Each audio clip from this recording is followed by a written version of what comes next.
What's up, guys? Today we're going to be talking about the 10 most hated commanders in all of Magic. Now, this is only 10 of them, so there are more hated commanders than what I'm going to be listing here. But these are the 10 most hated. Let's get into it.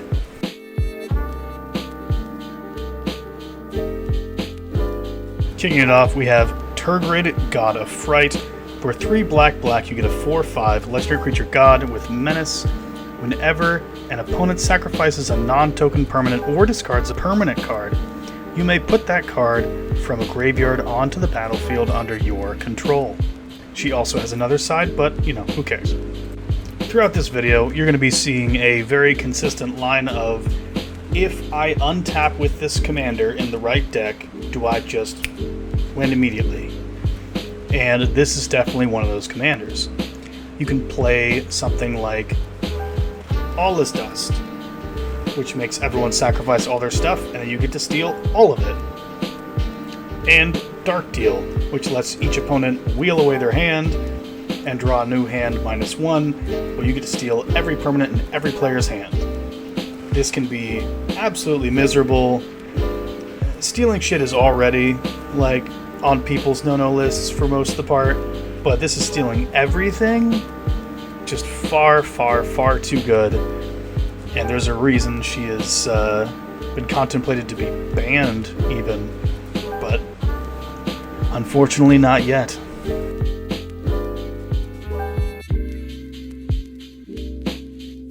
Chulane, Teller of Tales. For 2 green, white, blue, you get a 2/4 legendary creature human, druid with vigilance. Whenever you cast a creature spell, draw a card, then you may put a land card from your hand onto the battlefield. Untapped, by the way. Tap 3, tap, return target creature you control to its owner's hand. Yet another, if I untap with this, I'm going to gain an insane amount of value. Decks that are typically tailored to this run a bunch of either 0-costing creatures or 1-costing creatures to just bam, bam, bam, bam, bam, play 5, 6, 7 spells in a single turn, and just ramp out the wazoo. And this is just such an insane value engine that it's really hard to fight through. And he can even protect himself should he need to, because that return a creature to their hand is including himself. I really hate this guy, and I think the community will agree with me.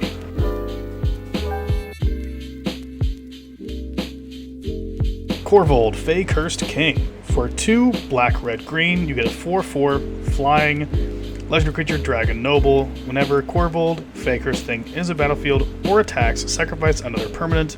Whenever you sacrifice a permanent, put a +1/+1 counter on Corvold and draw a card. This man did not need to also get bigger. The fact that whenever you sacrifice anything, be it, fetch land, your sacrifice creatures, hell, even treasures, you draw a card for every single one and make him Giganto. This is just ridiculous amounts of card advantage, and if you untap with this in a treasure deck, you basically lost. They just get so much value, it's impossible to keep up.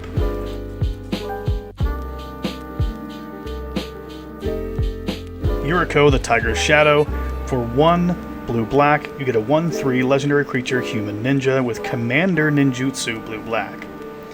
Whenever a ninja you control deals combat damage to a player, reveal the top card of your library and put that card into your hand. Each opponent loses life equal to that card's converted mana value. The main beef people have with Yuriko is that she is always perpetually 2 mana, no matter how many times you kill her.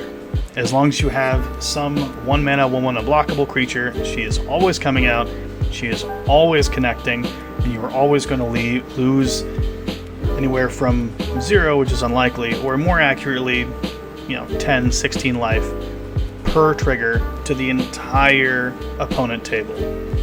Just an insanely powerful card, and that's even if you're not doing a Ninja Tribal deck, when she gets even more bananas. Usually people run her with extra turns, so the second she connects to you, you never get to play the game for the rest of the game. She's just going to draw more turns and more turns and more turns. just gonna sit there and twiddle your thumbs and perish.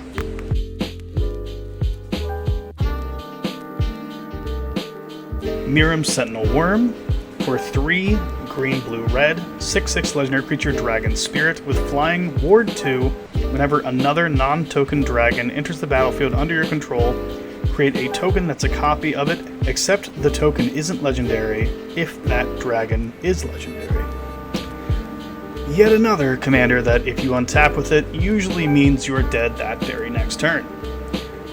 Playing a Terror of the Peaks and being able to copy it, and then just paying any amount of 1 mana blink spells, at least one person's dead right there. That's just an absurd amount of value, and then every successive dragon you play after that will kill another person, blah blah blah. Having access to blink, and this not saying if it was cast, makes this a bananas commander that you should probably not play unless you want to be the raid boss.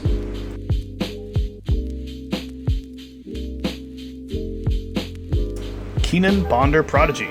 For green blue, you get a 2/2 legendary creature human druid.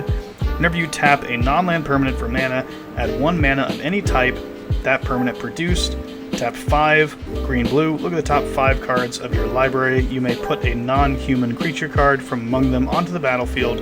Put the rest on the bottom of your library in a random order.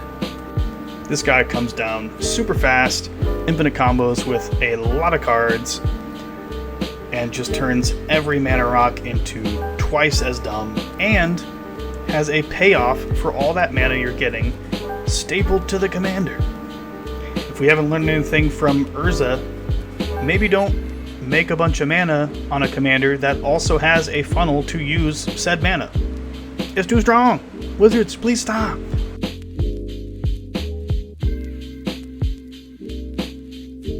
Next up is Essica, God of the Tree. Just kidding. It's this side. The Prismatic Bridge. For Rainbow, you get a legendary enchantment. At the beginning of your upkeep, reveal the cards from the top of your library until you reveal a creature or planeswalker card. Put that card onto the battlefield, and put the rest in the bottom of your library in a random order. To some decks, this is built in such a way that they only have like 2 or 3 creatures, and this will always flip into those deadly win cons. Yet another commander that at the beginning of your upkeep you win. It's too easy to just like put in a Blightsteel Colossus and just give it haste and knock someone out. You can play this if you're ramping properly as early as turn 3. It's such a miserable card. And I know that if I'm playing against this deck, no matter what the power level you say your deck is, I'm gonna kill this thing every damn turn I can.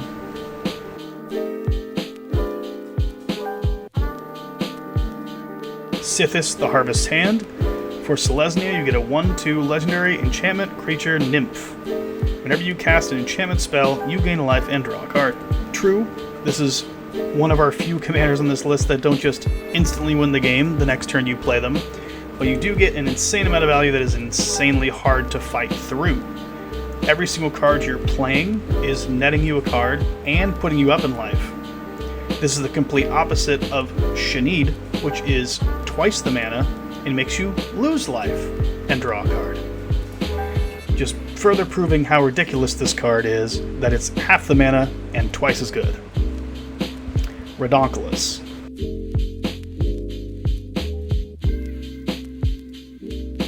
Next up we have Joda the Unifier.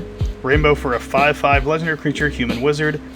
Legendary creatures you control get +X/+X, where X is the number of legendary creatures you control. Whenever you cast a legendary spell from your hand, exile cards from the top of your library until you exile a legendary non-land card with lesser mana value. You may cast that card without paying its mana cost, put the rest on the bottom of your library in a random order. So Cody is fair and balanced because he has that text that states you can't cast permanents, just period. And Cody's ability only triggers once a turn, and that's assuming that you can't untap him and whatnot. This is a win con because he massively anthems your table, and you are able to cast legendary spells as many times as you want. Every turn is bananas. How much people are scared of Cody but Joda is just 1,000 times better. Like, oh my gosh. Oh, I hate this guy. And he's new, so you're going to see him a lot. Be careful.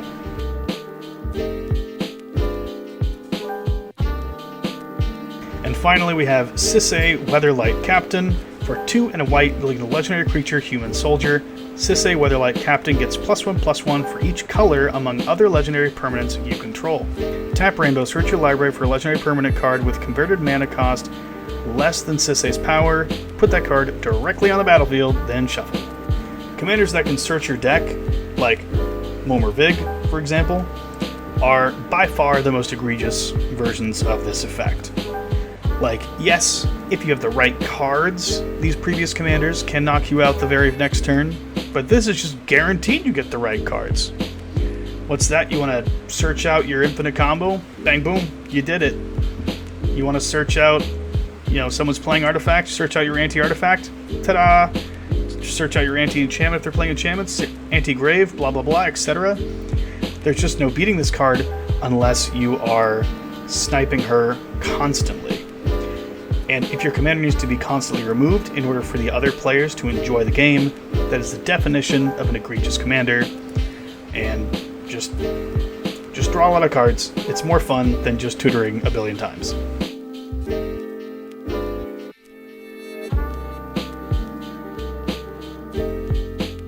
Bonus guy, Urza Lord Artificer. Fuck that guy.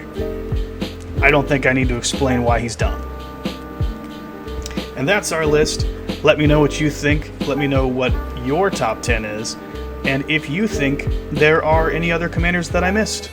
And you, have a good day.